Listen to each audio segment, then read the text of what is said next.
Hello and good afternoon, everyone. I'm Mitch McCoy. It's 2:21 here at KRK4 and Fox 16 in Little Rock. So many people have started the conversation about autopsies, forensic science, and the case, and a lot of that conversation is happening right here on Facebook and social media. And the Sydney Sutherland case, the murder, the kidnapping, the rape charges that are pending against the man in custody now, has really sparked this conversation because so many people on Facebook are asking, okay, when's the autopsy going to be done? What do we know about X, Y, and Z? And a lot of that evidence all comes to the Arkansas State Crime Lab. If you're just catching up on this case, 25-year-old Sydney Sutherland disappeared in August. Her body was found a couple days later, and what we learned yesterday was from the Jackson County Sheriff, and it's what the Arkansas State Crime Lab determined to be her cause of death, and it was multiple blunt force injuries to this young woman, her accused killer, in custody today. But what I would like to do is bring in the director of the Arkansas State Crime Lab, and his name is Kermit Channell II. Can't forget the second, right, Kermit? That's right. But before we get to Kermit, I just want to point out, and a lot of it's to protect the investigation.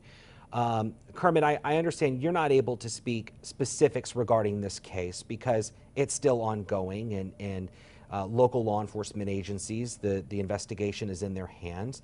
But you have agreed to talk just in general, procedures. How do these things work? Because a lot of us are looking at social media now, and we see, okay, a cause of death has been released. Well, where's the autopsy?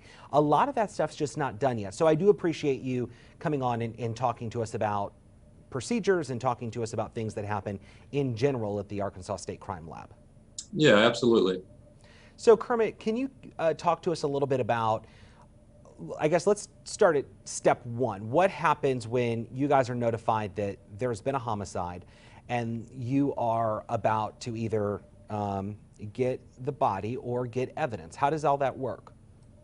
Okay, well, the first thing that, I think people have to understand is, in Arkansas, we have 75 counties, and in every county except two, and that's Faulkner and Pulaski, the coroners are elected officials, and they're actually in charge of that decedent. So what happens first, let's say law enforcement, comes upon a body, the coroner will respond, and they'll have to determine, if you will, whether that case, that individual is going to come to the crime laboratory for autopsy.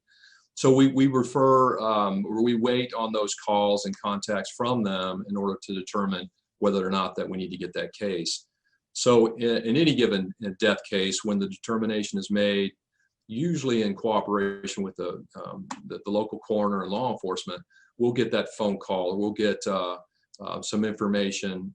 Maybe it's just a fax or an email that we'll get about the case itself. And at that point, that's when we take over and kind of respond to either go out in the field or to get the body, to bring it into the laboratory for a forensic examination. So that's the start of the whole thing. That is so interesting to me, Kermit, because that is something that, and I've been covering, police, I've been covering crime issues in our community for some time. I didn't know that you guys will actually send people out into the field to really get a jump start in the investigation. That's crucial. That's critical. No, we do, and when I say we go out in the field, now we're not doing the crime scene, or we're not assessing the body at that point. We're just going out there to take custody, if you will, of that individual and bring that individual back to the laboratory. Gotcha. Okay. So it really starts right there at the scene in some cases. Yeah, it really does. And what we also do, we do what we call a medical examiner consult, because there are those cases where a coroner or law enforcement will call us, and they'll explain the scenarios of the individual. And, it could be that an individual's been in the hospital for, a long time, went home and died, and they might just contact us to talk about the case. And if there's enough information and medical history there, we can kind of guide and consult, if you will, with that local coroner to say, well, you know, you might be able to rule this case this way based on the medical circumstances around the case. So we do offer that assistance as well, but sometimes when it's an obvious homicide, obviously we will get that case. Kermit, can you talk a little bit about what, you know, and again, we can't speak specifics about the Sydney Sutherland case, and I respect that because we want to protect the integrity of that case. But are you able to talk a little bit about after a cause of death has been determined, after a death has been ruled a homicide, what happens next? Because that full autopsy report is not complete yet. What's happening in the meantime? Okay, there's a couple things that happen. You know, a lot of times when we get a case in, we're not able to assess a cause and manner of death until everything is complete. But there are those cases that we get in where it's readily apparent that the case is a homicide. So we can make some kind of ruling originally in some cases. But if not, that's when, you know, our heavy lifting, if you will, comes into play, where we actually have to get information from the coroner. We have to get information from law enforcement. And then we start our process, and that is actually the physical examination of the body. So, you know, one of the things that people have to understand, the role of a forensic pathologist in Arkansas is to determine not only the cause of death, but also a manner of death. And let me give you an example. Let's say that I have a gunshot wound to the head. You know, so the cause of death is pretty apparent that, well, it's a gunshot wound to the head, but the manner of death could be accidental. It could be a homicide. It could be a suicide. So the manner of death is going to take a lot of information from the authorities that are actually investigating the case. So we rely on our law enforcement partners and coroners to give us that information so we can put the two pieces of the puzzle together. You know, we can look at what we're finding based on the gross anatomy, doing the actual autopsy, coupled with the investigative information to make a determination, again, on the cause and the manner of the death of that individual. So, you know, we rely heavily on local law enforcement and coroners to be able to kind of discern what that information might be to make those kind of determinations. So I can't stress the importance enough of that effective communication that we have to receive and the cooperation we have to receive from both the coroner and law enforcement. But if I may, Mitch, I'm just going to kind of roll with the process. Absolutely. So when we get a case in, number one, we want to take photos because we want to make sure that we know the condition of that body when we get it. And then we have to assess what kind of case that it might be. And the reason that's important is because we need to know what kind of forensic team or forensic evidence we need to collect from that body. So we do all of those things really in any given case. We collect those appropriate samples, and it's important for us to do so quickly because, like any forensic evidence, the more time that goes by, the harder or the more difficult it is to obtain that forensic evidence. So we try to react and respond as quick as we can.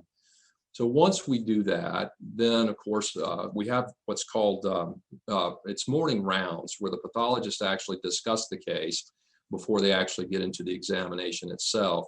So depending, every case is going to be different, Mitch. I mean, whether it's a gunshot, stabbing, is going to be different. The level of autopsy that we do, on an example I guess I could give is if we have a multiple gunshot case, that's going to take a lot longer actually doing the autopsy than other types of cases would be.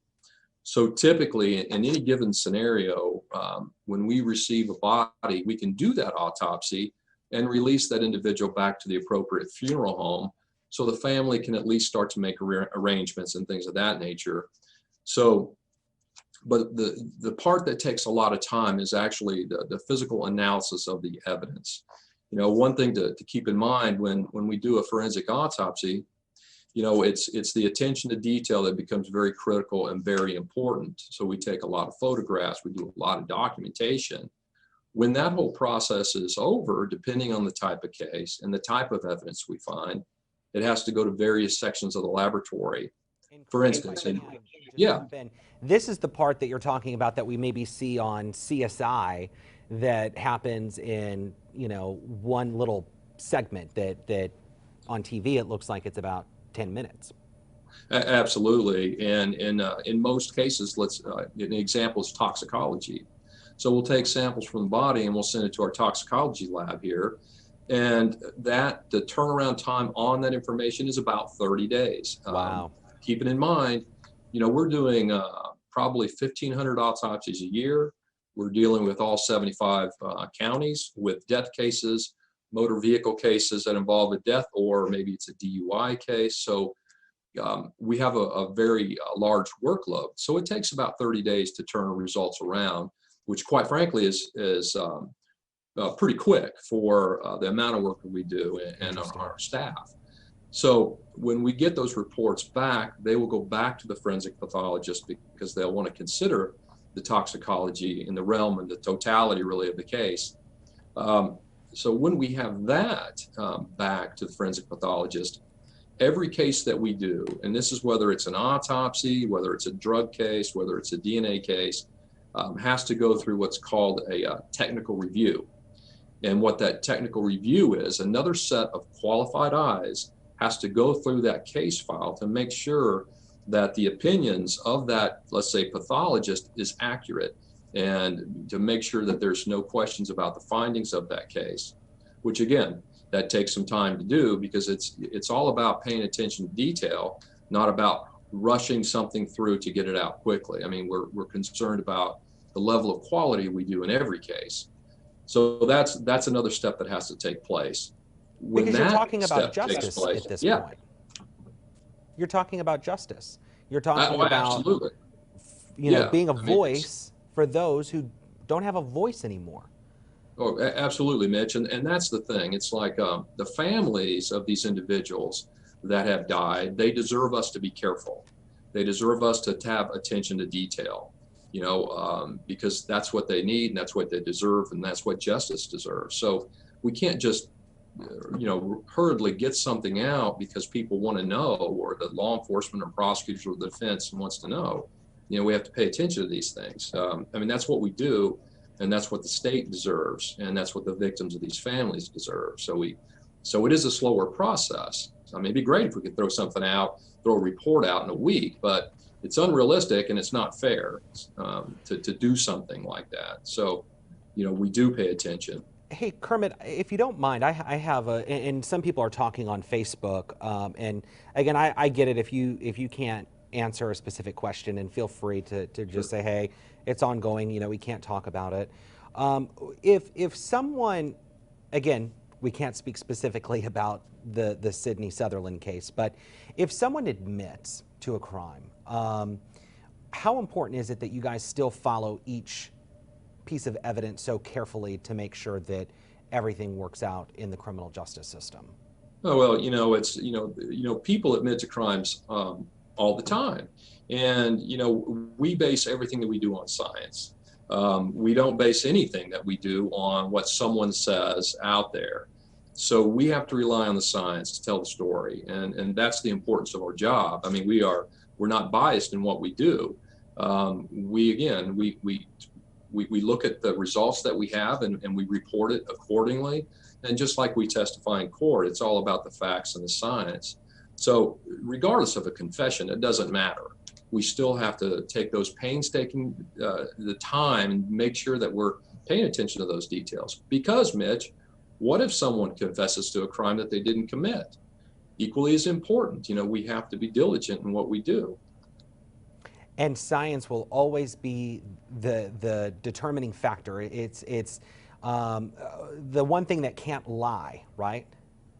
Well, I mean, exactly. One of the things, it is one of the determining factors. Obviously, you have to take all of it in a holistic view. We have to take the forensic science aspect of it. You have to take the law enforcement aspect of it. I mean, it would be a little unrealistic for me to think that every case that we do is the ultimate decision maker in a courtroom, because it's bigger than that. There's a lot of things that come into play. So again, going back to, making sure that we have that attention to detail, and we talked about the technical review, but then there's also an administrative review that has to take place. So it's another set of eyes that might look at the case to make sure that it makes sense that we're following our guidelines and the rules and regulation. And the reason that's important, Mitch, is because we're an accredited laboratory. The medical examiners, is accredited by the National Association of Medical Examiners, and that's a high bar that we abide by. And what that does for the general public, it sends the message that we're practicing quality work based on national standards. We don't just determine, hey, let's do this because it looks like it would be nice to do. No, we follow national standards and we do the correct science across the board, whether it's doing an autopsy, doing toxicology, doing drug cases, doing DNA. I mean, we have that high bar that we want to be able to follow. And I think at this point, once you guys are able to determine all that stuff, then it comes down to the paperwork time, and then it comes into that second verification. Well, absolutely, and that's critical. No matter what section you are in the laboratory, and this was true when I was an analyst, you don't want to issue a report and just throw it out there thinking everything's good, because people make mistakes, and that's why we have a second set of eyes that are experienced, that are qualified to do the work, to basically look over your shoulder, making sure that all the I's are dotted and the T's are crossed. What comes next? Are you guys, once all the results are in, the paperwork is signed, it's sent back to the investigating agency, are you guys kind of wash your hands and everything's in their court, or are you guys still integral in that part through the judicial process? Well, we are, but one of the things that happen is, let's say now you have autopsy results and you have a physical report out.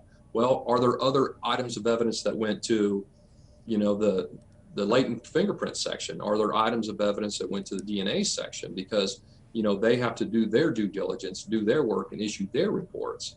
And when everything in the laboratory is complete and in the hands, of those individuals who have the authority to have that, the prosecutor, the defense, then the criminal justice system moves forward to determine, court dates and things. And our ultimate goal is to testify in court, to explain our results to a lay jury, to make sure that they understand the importance of our work and what it means. And when you're talking to people that aren't in a lab all day, I bet that's a pretty important job, Kermit. It is. You have to explain these things in layman's terms, if you will, so they can understand it, so it makes sense. Kermit, you guys do so much important work, and sometimes it's easy for us to get caught up in one specific case, but you raised something pretty interesting, and you guys are responsible for all 75 counties. All 75 counties. Mitch, we get probably around 31,000 cases a year. Anything from a property crime, burglary, residential commercial burglaries, sexual assault cases, battery cases, homicides, obviously. So the gamut of crimes that are committed out there in Arkansas, the evidence comes here. And we have to, again, take our due diligence and examine it and put out quality work. Well, Kermit, you guys do so much important work in this state. We truly do appreciate it. We only have a few minutes left. Is there anything else that you would like to share with us? As again, we can't speak specifically about the Sydney Sutherland case, but we are speaking procedures. Is there anything else that you'd like to say? No, I guess the only other thing is that we've got a great staff here, Mitch. I mean, we have an overwhelming casework. We have appropriate staff. I'm not saying that, but the people in this facility, the people that I direct, they're dedicated employees. They believe in what we do here, and they know why we do it. And the only reason we do a great job, it's not because I do a great job, it's by my people in this laboratory that care about what they do. Well, and we appreciate everything that they do, and I'm going to go back to our conversation on the phone our earlier this morning on September 21st, Forensic Science Week, and it's always a good reminder that there's so many more pieces to the puzzle of a criminal investigation, and you guys certainly are some of those key factors, those key pieces to putting that puzzle together. So. Well, thanks, Mitch, and I'll kind of close, if you will, just by kind of reiterating, Forensic Science Week starts September 21st, and this just isn't Forensic Science Week for our laboratory in Arkansas. This is a national event, and the whole purpose is to recognize the people that do the work day in and day out, and it's an opportunity for us and the community to thank them. Kermit, thank you so much for your time today. We certainly appreciate it. I know you're a busy man, so I won't keep you anymore. Thank you so much for your time and giving us an insight into what makes a criminal investigation, what ensures that case sticks. Even though we couldn't talk particulars on the Sidney Sutherland case, you certainly helped us kind of fit all of these pieces to the puzzle together. So thank you. Okay, thanks, Mitch. All right, that was Kermit Channell, the director of the Arkansas State Crime Lab, joining us via Zoom today as we continue to practice social distancing and continue to make sure that we all stay healthy. Of course, we're in the middle of that global health pandemic. Kermit joined us and talked with us a little bit about a criminal investigation. What makes it? What are the pieces to the puzzle? What is going to make a case stick in the judicial system? He was unable to talk particulars on the Sidney Sutherland case just because that's still ongoing. It's a very open investigation, and investigators right now protecting that case because, you know, as many can assume, it's going to start going through the court system here in the coming months, and likely into 2021. But if you're just joining us, late last night, the Jackson County Sheriff's Office released that Sidney Sutherland died by multiple blunt force injuries. Developments breaking last night in this case as we learned about those new developments. So that is what we know. But again, Kermit was unable to talk about the particulars in that Sidney Sutherland case, but certainly gave us a behind-the-scenes look to what's happening now in terms of an autopsy and toxicology, things like that, as investigators prepare for their case in the courtroom. So we appreciate you joining us this afternoon. We'll have breaking news as it happens all day long right here on KRK.com, Fox16.com, and on our social media platforms throughout the day. But for now, I'm Mitch McCoy. Your next newscast on TV is at 4 o'clock on Channel 4. Breaking news as it happens right here on digital.